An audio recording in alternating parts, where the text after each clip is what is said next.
Gary, can we do a little sound check, please? Gary, Trustee Aguinaldo, can you hear me? we can. There was reverb, but apparently it's gone. Can you just say hello again, please? Hello? Perfect. Okay, let's go ahead and get started. I would like to call the Calbright College Board of Trustees Executive Committee meeting to order this morning on June 18th, 2025 at 11:05 a.m. And before the meeting gets started, I'd like the board liaison to review the meeting procedures and protocols. Good morning, everyone, and thank you for joining us. I am Terry Lucas, the board liaison at Calbright College. You can follow our meeting agenda on board docs. The link can be found on our website, which is calbright.org/board. For attendees who wish to make public comment in person, please fill out a public comment card and either submit it to me or in SoCal to the appropriate person. For attendees who participate remotely, please use the Q&A feature on Zoom to address the board for up to 3 minutes. Public comment should be used to address today's agenda. And a reminder that this board meeting is being recorded. Thank you. Thank you, Terry. And if you could please call the roll, I'd appreciate it. Hildegard Aguinaldo. Present. Amy Costa. Here. Pam Haynes. Jennifer Perry. Here. Bill Rawlings. Present. We have a quorum, President Aguinaldo. Very much, Terry. And now we will proceed with the Pledge of Allegiance. Bill, would you like to do the honors? Please stand if you're able. Place your right hand over your heart. Ready, begin. I pledge allegiance to the flag of the United States of America, to the republic for which it stands, one nation, under God, indivisible, with liberty and justice for all. Very much, Vice President Rawlings. Team, we have the agenda before us this morning. I think we can attack all of this in order. That's right? We don't have anything out of order. Excellent. Okay, so next we will do the item 1.4, which is the president's report. And I just wanted to give a note of gratitude to the staff for preparing another meeting. These are every month, as we know very well. And to our SoCal College, Citrus College, for hosting us again. But I really want to save the vast majority of my time for Ajita because she has a lot of really important things to cover. So President Menon, the floor is yours.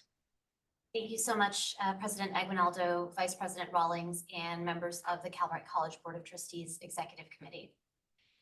For me, as many of you have, I am sure you are reflecting on the challenging and unprecedented moment that we're experiencing as a country, as a state, and the ways it's deeply impacting the communities that are the most vulnerable members of our communities. Ahead of the Juneteenth holiday, a celebration that's really meant to reckon with our challenging past and celebrate progress and to reconcile our efforts to build a better future, we instead find ourselves unsettled by the immigration and customs enforcement activity across our state and the nation that are disrupting lives and livelihoods. We find ourselves as a college and as a community knowing that we will continue to keep our learners at the center and stand in solidarity and in coordination with our efforts as a CCC system to ensure that our students, our faculty, and staff receive necessary and accurate information and resources to navigate this moment. Because at Calbright, we stand firmly in support of our staff, our faculty, and our students, regardless of immigration status. You guys know that Calbright is composed of wonderfully diverse experiences and backgrounds, yet the college is united in our mission to put our students first and ultimately holding their needs, their goals, their hopes, their aspirations close to us. Not just to hold all of that, but to make it actionable, to create accessible opportunities to gain and demonstrate knowledge and skills that they will need to navigate an ever-evolving job market and to thrive in their lives with doors that open and are primed for future learning and career progression. The only thing fixed in an uncertain future is the need for continued learning and continued adaptation. And Calbright is excelling on both counts. We've grown and deepened our innovation work with learners and partners in ways that are most responsive to what the state needs. And we've done it with an attention to what works to drive progress and success for all learners, and we've done it at breakneck speed. Just imagine we went from serving 500 students just a few years ago to in this moment serving 7,700 learners who need us in nearly every corner and context of California, with more than 1,500 certificates conferred. Our Student Journey 2.0, new programs and partnerships, and countless innovations on behalf of adult learners are what's up for us next. And our ability to reach and impact more learners who need us across the state is constrained only by our ability as a state to prioritize future resources for those in our communities who need a CalBrite option to move forward in their life. We are bearing witness and responding to the deteriorating economic conditions from recent national policies, as well as new and compounding uncertainties that are deeply and disproportionately affecting California. What took us from a modest surplus in January to a $12 billion budget deficit. We can already see public sector organizations, agencies, school districts, and nonprofits impacted by this new reality. And at CalBrite, our budget for the 25-26 fiscal year will also be challenging in light of the significant growth our college has experienced recent months and the growing demand for skills-based, flexibly paced, integrated support educational opportunities. So we will have to continue to aggressively advocate, not just for the learners we have today, but the learners who are going to need us tomorrow. Despite this extremely difficult fiscal climate, we're grateful that CalBrite is still flat funded in the California state budget for this upcoming fiscal year at $15 million. And this, combined with our remaining multi-year funds and tight fiscal management, will allow us to continue serving the critical needs of learners in this upcoming fiscal year and to help us support transition to stable funding in the future that will allow us to further expand and reach and impact consistent with our strategic vision and our enabling legislation. During today's meeting, the CalBrite team will bring forward critical agreements to drive student success, serve non-traditional learners, boost career outcomes, and strengthen partnership collaboration over the next year, as well as a new board policy regarding Title IX of the federal higher education statute, addressing and preventing sex-based discrimination, harassment, and violence. As we look ahead, we know that we have tough work in front of us, which is not something we're a stranger to. But we also have great opportunities to lean into this moment and to do what we are built to do, which is to create more and quality options for those locked out of traditional educational opportunities and access to good jobs, to skill, to reskill, to upskill, working age adults to better position them for career success amidst a dynamic and actually probably even a chaotic labor market, and ultimately to say yes to the structured flexibility and support our learners tell us they need to be successful. Last week, I had the opportunity to uplift CalBrite's work during several panels at the Jobs for the Future's Horizon Summit with leaders spanning higher education, workforce, nonprofit, government, philanthropy, business, and industry. The theme of the summit was Dare to be Brave. And it was a reminder that in moments like this of great uncertainty, not just facing us as a college, but actually as a country, we have to connect back to our purpose and push to always move forward. I had the privilege of being a featured speaker on the closing session of the summit, speculating with other leaders and experts on the future of higher education, to reflect on how education needs to be rewired to better serve all learners, and to really opine on where we needed to move next to be ready and steady, and to steady ourselves for the forceful changes ahead. Our work at CalBrite is leading the way, not just in California, but at a national level. And there's increasing recognition of that because we're proof that a public institution can be agile, learner-centered, and workforce relevant without compromising access quality. And I am confident in CalBrite's unique ability to continue to drive this charge forward. Thank you, President Aguinaldo. This concludes my remarks. Thank you, President Menon.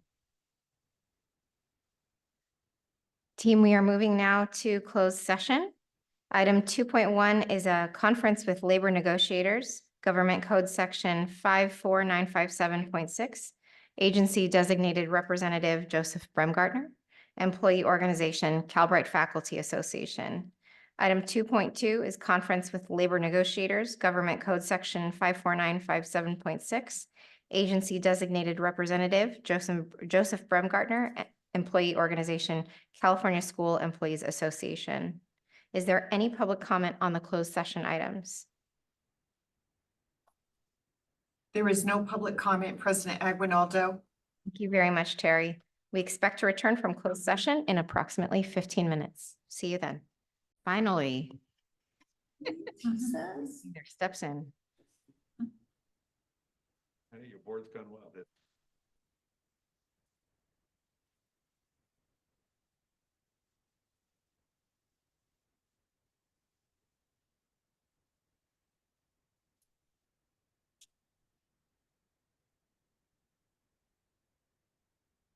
Terry, you'll let us know when you start recording? Yes, I started recording. Okay, excellent. My singing voice is on the recording. There is nothing to report out of closed session. So let's move on to the consent agenda. Do any trustees wish to remove an item from the consent agenda for discussion or separate vote? Hearing none. Any public comment? There is no public comment, President Aguinaldo. Thank you very much. May I have a motion? Move to approve? Second, Haynes. Thank you, Rawlings and Haynes. Terry, if you could take the roll call, please. Hildegard Aguinaldo. Aye.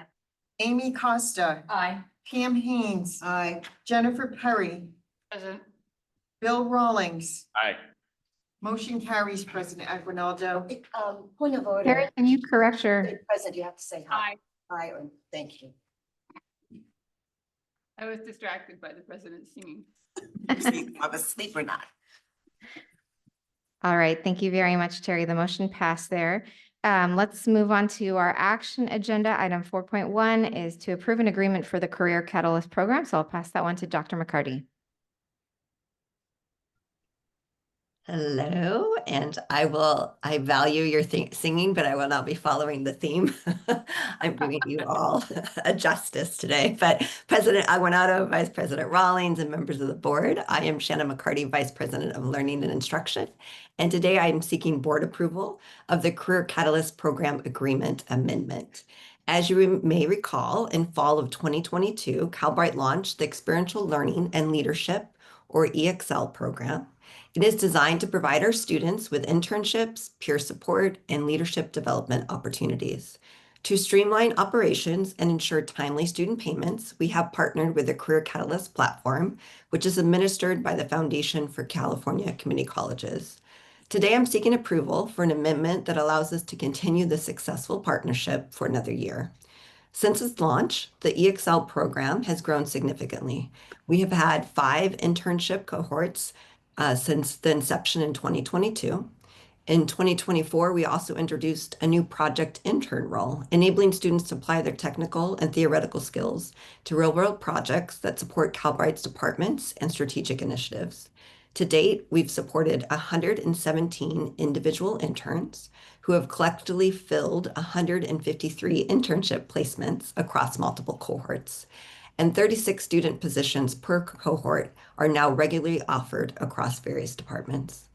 Project interns have contributed meaningfully across key areas, including learning services, learning innovation, the Innovation Lab, labor market insights, technology, associated students at Calbright, alumni relations, career services, and learning communities.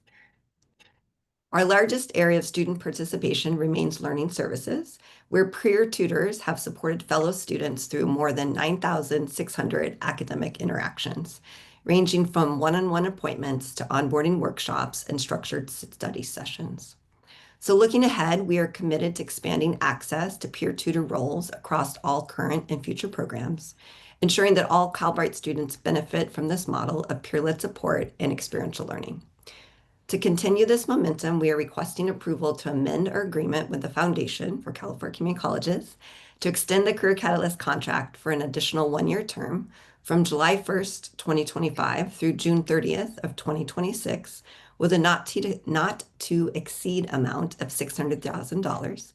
We are proud of the growth, success, and impact of the EXL program, and we are excited to build on this strong foundation in the coming year. So I welcome any questions and thank you for your consideration. Thank you very much, Dr. McCarty. Any trustee discussion? Hearing none. Any public comment? There is no public comment, President Aguinaldo. Very much, Terry. May I have a motion and a second, please? I'll move. Haynes seconds. Terry, thank you, Perry and Haynes. Terry, if you could do the roll. Hildegard Aguinaldo, Aye. Amy Costa, Aye. Pam Haynes, Aye. Jennifer Perry. Aye. Bill Rawlings. Aye. Motion carries, President Aguinaldo. Thank you very much, Terry. Let's move to item 4.2, which is to approve an agreement with Compete Digital LLC for enrollment marketing and advertising support. And I'll pass that one to our Vice President of Marketing, Communications and Outreach, Mackenzie Smith. Good morning, or I guess good afternoon now. President Aguinaldo, Vice President Rawlings, and members of the Calbright College Board of Trustees Executive Committee. As President Aguinaldo mentioned, I am Mackenzie Smith, VP of Marketing, Communications and Outreach here at Calbright. Today, I would like to bring forward a request for approval on a contract with Compete Digital LLC, specifically for enrollment marketing and advertising support, which would commence on July 1st, 2025 through June 30th, 2026.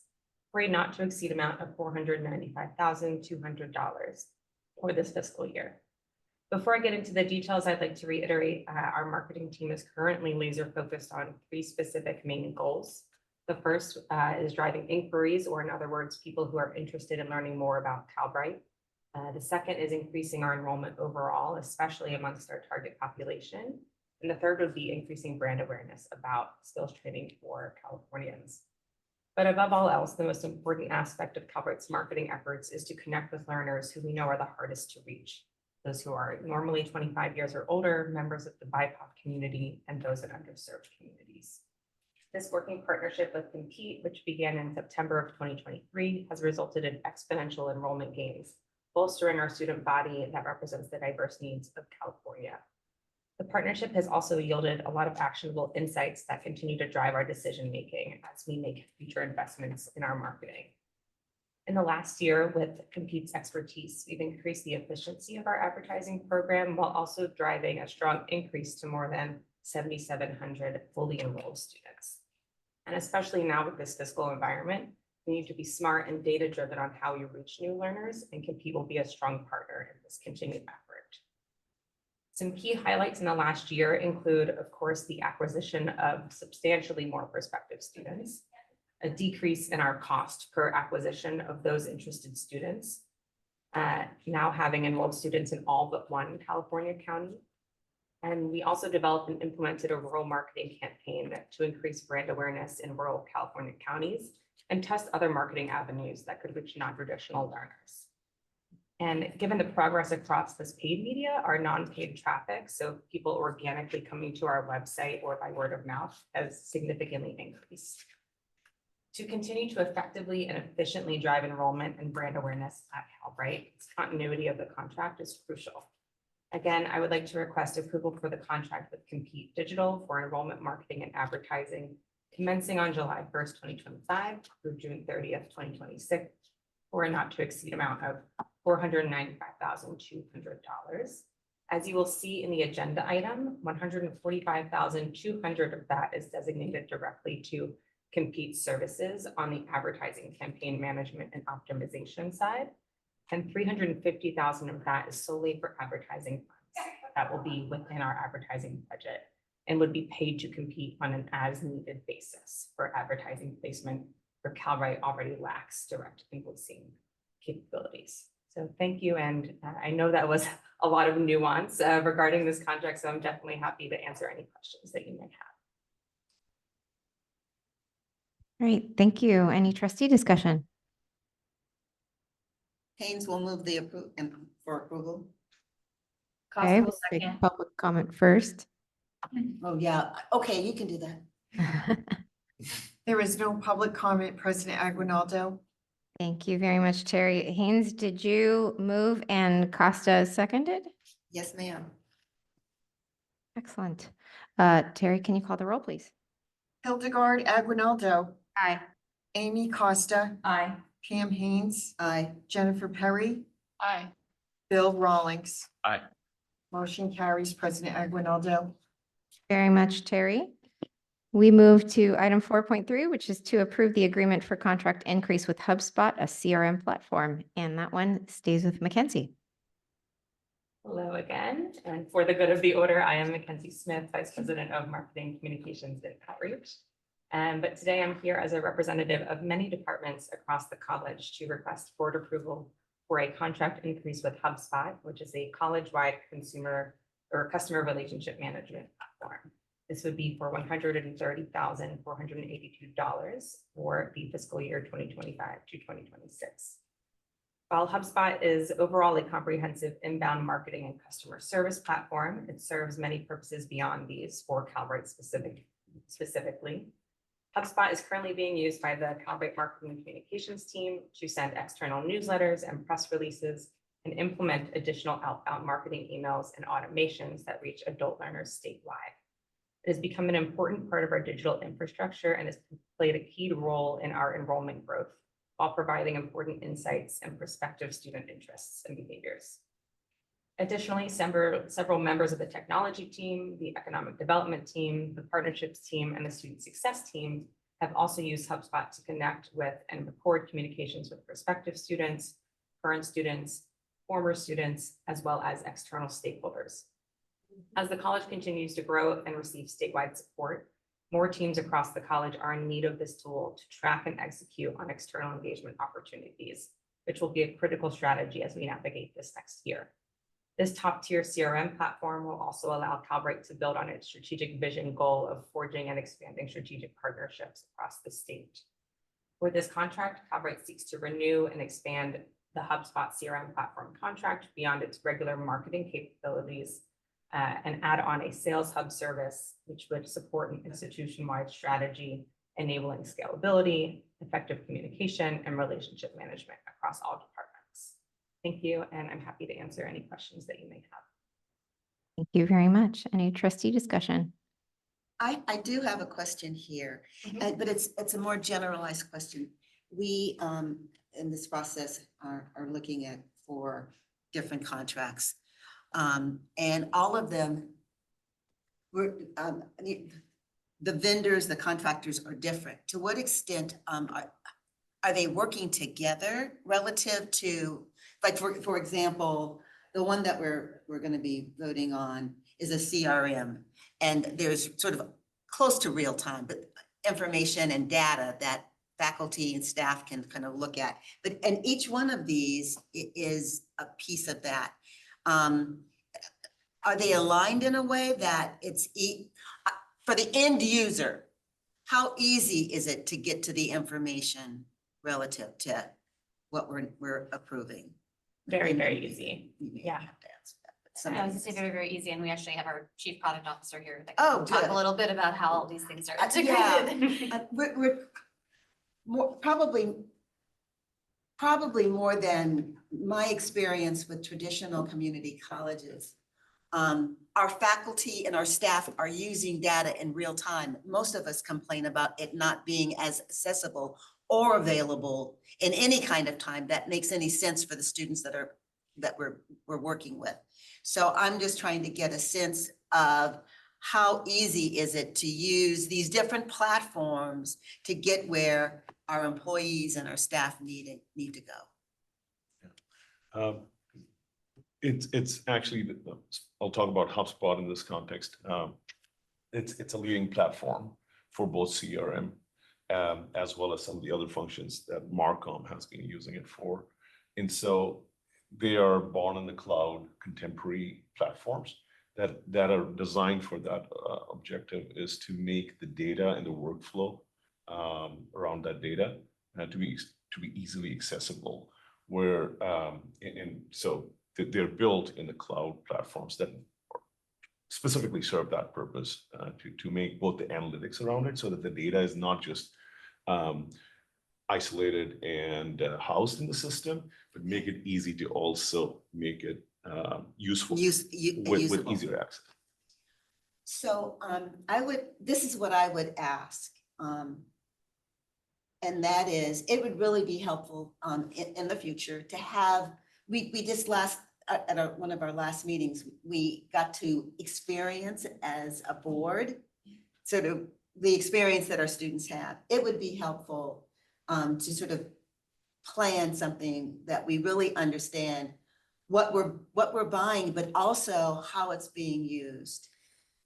I love that idea. I think there's actually a lot for us to share that Yeah. we've built in terms of not just what's traditionally called the technology stack, but the way in which we leverage our backend systems to do the front end of the delivery work that we do, and really being able to illustrate that in a way that is unlike things that we've seen in most traditional higher education institutions that have had either legacy systems or things sort of Pieced adopted together at and- different yeah, times yeah. with, with like With MacGyver some style glue duct and some tape. gum. So I will say, I think even when I have conversations with folks who are leading in the online delivery space, when we talk a little bit about the backend that we're constructing, how we are getting ourselves ready to even deploy more sophisticated technologies and to move responsibly in the direction of pursuing real strong AI-based solutions and evolving that work.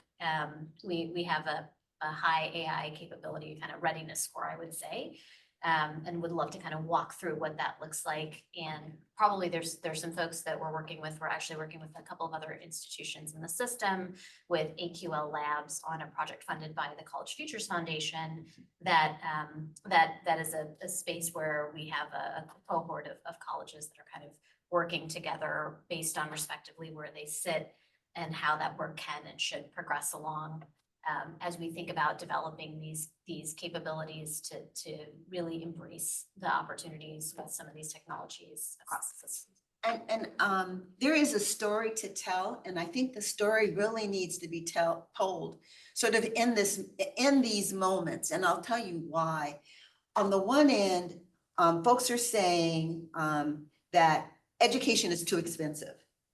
Okay. On the other end, those who need it aren't getting it. And then in the middle of this, there's all of this new technology that is being melded together that most of us that have value, but the vast majority aren't using. So I would like to move that conversation into an area where we can talk about all of these different pieces, the struggles that are going on around education. But there is this flicker of a candle at the end of the tunnel that some folks are seeing that we need to bring forth, because it's really not a candle, it really is a light on how we move our populations that need this kind of education, that these kinds of training in a way that benefits our systems, benefits them, benefits our states, our counties. And so to the extent that I can get educated and my colleagues, I think it would be really kind of. Yeah, we will definitely plan for something like that, especially as we get closer to the fall and have a little bit more time to Perfect. do it. And the reason I think it's most important is because I think there's a lot of enthusiasm and excitement in this moment around AI. But what we're seeing is across higher ed institutions, there's a lot of frenetic adoption, and that's true.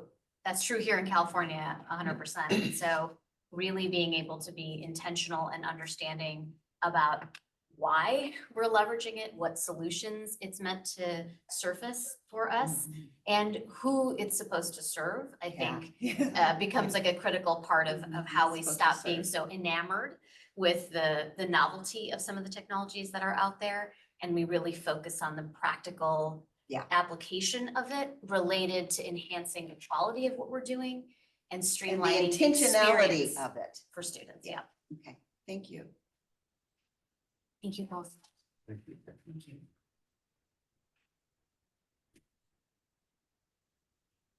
Great. Any public comment?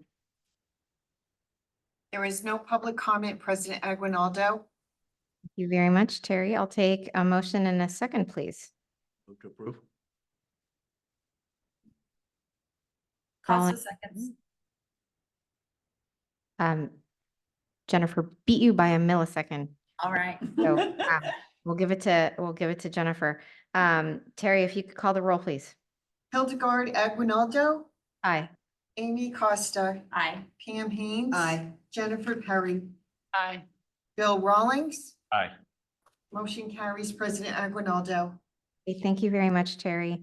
We will move to item 4.4, which is to approve a purchase order for fiscal year 2025 and 2026 for Salesforce products and services. And for that, we will go to Vivek Vyas, our Chief Product Officer.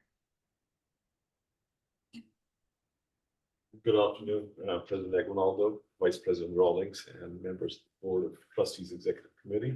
My name is Vivek Vyas, Chief Product Officer, Calvert College. And I'm here today to seek your approval on a purchase order for fiscal year 25-26 for Salesforce products and services. To provide some background on the request, Calvert uses Salesforce as one of our key information systems. It tracks the student data from pre-enrollment to completion and serves as an information hub for staff and faculty across the college. Additionally, our CRM administration students use, for those who enroll in the CRM administration program, use Salesforce to access learning content for the program. Salesforce licenses for students and staff need to be renewed for fiscal year 25-26 to provide continued access to our CRM platform administration program. Students as well as platform access to our staff for student administration and support. The board approved the current Salesforce order form at the May 21st, 2024 Board of Trustees meeting. The term of Calbright's current Salesforce order is from July 1, 2024 through June 30th of 2025. So it's coming up for renewal. And the last order was for $170,115. I'd also like to inform the board that the Calbright technology team has implemented key automations and secured a more cost-effective licensing approach for the college last year, resulting in reduced license costs. And we will continue to utilize this optimized licensing model fiscal 25-26 to support platform use for both students and staff. This purchase, as before, is consistent with the sole source bid exception of the contract code section 3400, which authorizes the purchase of this product and services without a formal bidding process due to continuity in product and services that are necessary for the day-to-day management of student and staff support. So with that, Calbright requests the board to approve $170,115 for the purchase of Salesforce student and staff licenses for fiscal year 25-26. And happy to answer. Thank you, Vivek. Any trustee discussion? Hearing none, any public comment? There is no public comment on this item, President Aguinaldo. Terry, I'm seeing a raised hand. Is that part of public comment? Yes, I was just going to, after this item, inform you that it was for the previous item. Okay, let's close this one out first, and then we will go back to that comment then. May I have a motion and a second?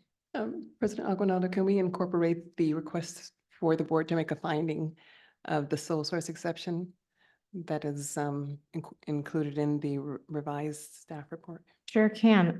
Would you be able to state what the motion then would be with the finding for the sole source exception? The recommended action should be revised to read, request the board to find that the sole source exception of Public Contracts Code 3400 subsection C applies to this procurement and to approve the PO accordingly. Great, thank you very much. So moved. Thank you very much, Vice President Rawlings.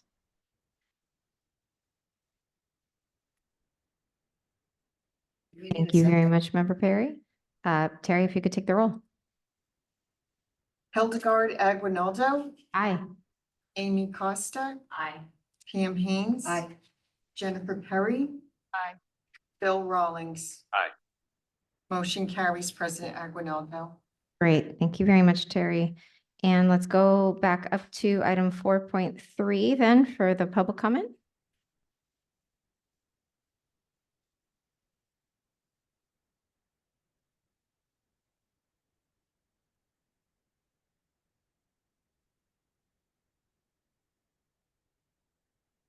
Carrie, I think our commenter is on mute. Anya, I think you're on mute.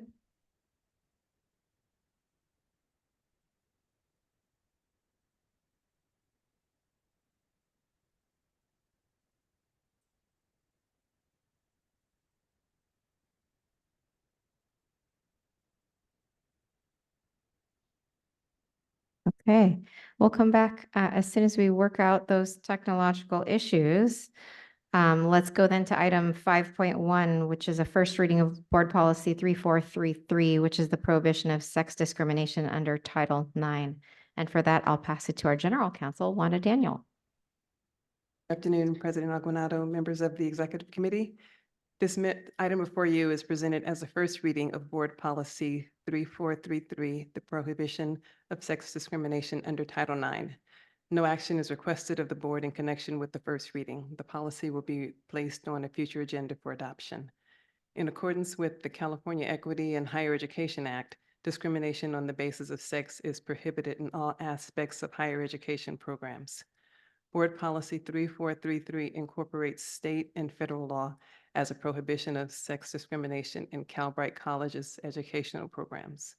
In accordance with state law, sex discrimination is defined to include sex-based harassment, sexual intimidation, exploitation, and acts of sexual violence based on sex characteristics, sexual orientation, gender identity, sex stereotypes, and pregnancy.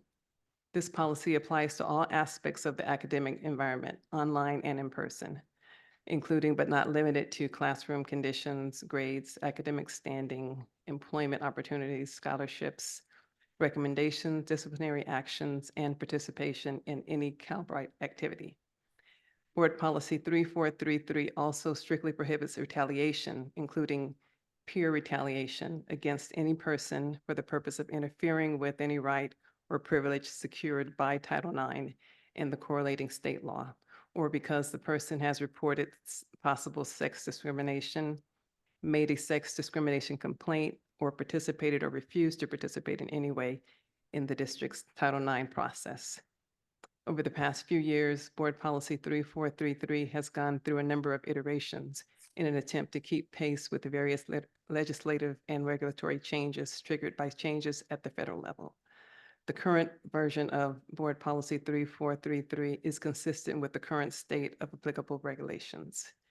Following the board's review and discussion of Board Policy 3433, it will be placed on a future agenda for adoption.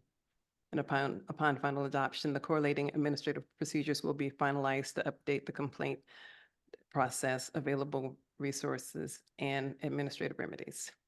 That concludes my presentation. I'm happy to answer any questions. Thank you very much, Wanda. Vice President Rollins.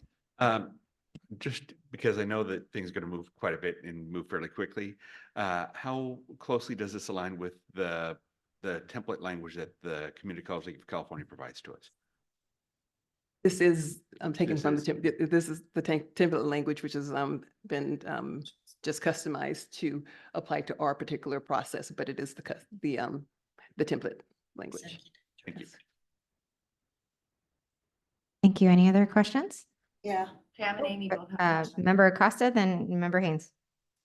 So some of us, and I'm leading it, are working on a task force on this issue for the community colleges. And so I think, this is good that we're doing this, but we may want to relook at it after we get done. And that is driven by a report that was released by the Assembly Higher Ed Committee last year. And I think we've had a lot of different discussions, and some of my colleagues here have been part of that. And I definitely think some legislation may come out of that. And so I think, to your point, to our general counsel's point, this has been an evolving area, and I think it will continue to evolve. More to come, but that task force is finishing up their work in the coming months. I will say, I think we'd be interested in understanding, especially as we think about the consideration application of those types of policies in the context of the digital environment. So I think that's an area where we would love to provide any insight or input that would be helpful to the task force's work. So mine is just parochial and what I am sort of used to is knowing where the changes or the nuances have changed from the original, and I can't tell that from this particular document. So this document is presented as its first adoption for Calbright. The, Okay. for the community college system in general, it's been around, but we have been, since the birth of Calbright, this has gone through various changes and iterations, and as it begins to take shape to be presented, then it changes again. So we're trying to keep pace with those, and this is why you're seeing it for the first time. But So, Pam's but- comment is like, normally you see it as a strike through Right. or italicized Italicized. version. In other words, all these codes and procedures go through, but it's helpful for those of us to know what is added, what is stricken through, so that we can look at that. Red lines. Yeah. So there is no red line. This is the first time this policy is being adopted. So this Oh, policy. there's not one within the, okay. Exactly. All right. So we were working on it, but they were changing so quickly. Okay. Got it. That Okay. makes Just kept adapting and now Yeah. it's ready. Great. There's a Okay. moment of, thanks for that clarity. Thank That you. makes sense. That's right. So the balance has been, do we put it forward knowing the changes are coming again? Do we wait? Do we put it forward? So at some point, it just needs to be adopted. So you're seeing it for the first time now. We got it. Okay, thank you. Great, thank you. Any public comment? There is no public comment, President Aguinaldo. Thank you very much. Let's move on to item 6.1, reports on contracts and purchases, and I will pass that one to Amber Borth, our Controller Executive Director of Finance. Thank you very much, and good afternoon, Calbright Board of Trustees Executive Committee. As introduced, I'm Amber Borth. I'm the Controller Executive Director of Finance. Today, I'm here on behalf of Edward Lee, our Chief Financial Officer, to present to you our reports on contracts and purchases for the month of May, which are attached to the agenda for you to review. Okay, thank you. Any trustee discussion? Right, hearing none, any public comment? There is no public comment, President Aguinaldo. Thank you very much, Terry. So we will move to section 7, our constituency group reports. Item 7.1 is for the Calbright Academic Senate, and there is no report there. Item 7.2 is from the Calbright Faculty Association. There's no report there. Item 7.3 is the California School Employees Association, and there is no report there. But we cannot wait to hear from Deb Hemingway on item 7.4 for the Associated Students of Calbright College. So I'll pass it to Deb.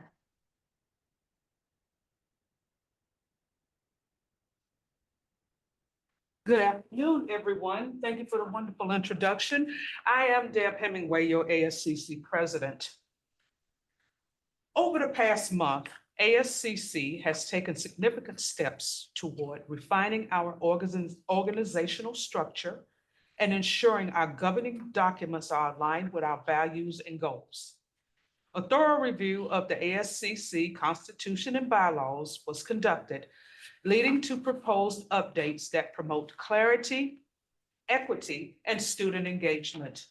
These updates are currently being finalized in preparation for a Constitution election, which will provide all Calbright students the opportunity to vote on and ratify these changes.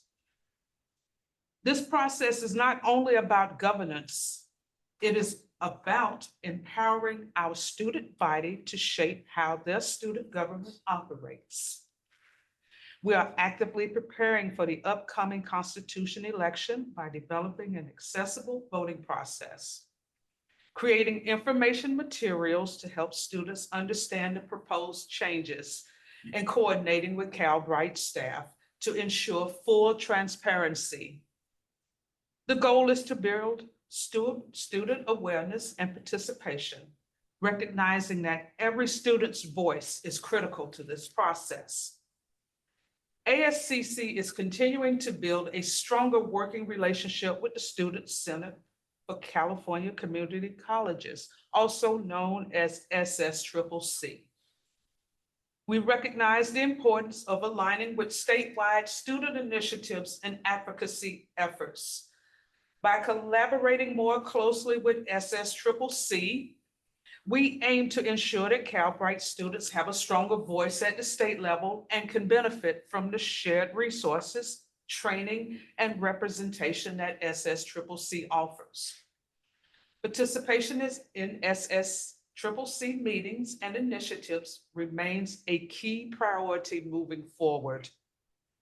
This term, ASCC has initiated efforts to bring students together in virtual spaces to discuss Calbright's unique model of competency-based education and how ASCC can better serve their needs.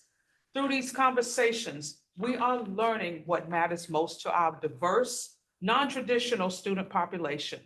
Themes such as flexibility, student services, support services, career readiness, and community building continue to arise. ASCC is using this feedback to shape future programming and advocacy efforts, ensuring we remain responsive to the lived experiences of our fellow students. And in closing, ASCC remains committed to fostering an inclusive, student-led culture at Calbright. We are very proud of the work underway and excited about what lies ahead as we continue to strengthen our foundation and expand our impact. I thank you for your time today. Great. Thank you very much, Deb. Let's move to item 8.1, which is the public forum. Are there any members of the public who wish to be heard? President Aguinaldo, there are no raised hands and no public comment.